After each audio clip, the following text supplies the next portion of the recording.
नमस्कार शेतकरी बांधवांनो, पुन्हा एकदा तुमचं एमटी ऑल टीव्ही या यूट्यूब चॅनलवरती स्वागत आहे। दोन योजनेचे पैसे आज खात्यावरती जमा झालेले आहेत। संपूर्ण बातमी, संपूर्ण माहिती आजच्या व्हिडिओमध्ये आपण पाहणार आहोत।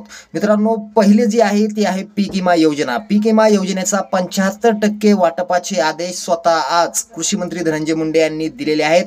कंपनीच्या अधिकाऱ्याबरोबर सध्या चर्चा झाली असून पात्र शेतकऱ्यांच्या खात्यावरती कंपन्यांनी रक्कम टाकायला म्हणजे वितरित करायला सुरुवात केलेली आहे। आणि दुसरी जी रक्कम जी प्राप्त झालेली आहे ती आहे दुष्काळी अनुदानाची। मित्रांनो, दुष्काळी अनुदानांच्या याद्या तराट्याकडे आलेल्या आहेत। तुम्ही जाऊन स्वतः तुमचं यादीमध्ये नाव आहे का नाही त्याची तपासणी करा। जर त्या ठिकाणी तुमची केवायसी राहिली असेल तर केवायसी करून घ्या। केवायसी नंतर लगेच 1 ते 2 दिवसामध्ये दुष्काळी अनुदान जे आहे ते तुमच्या खात्यावरती जमा व्हायला सुरुवात झालेली आहे।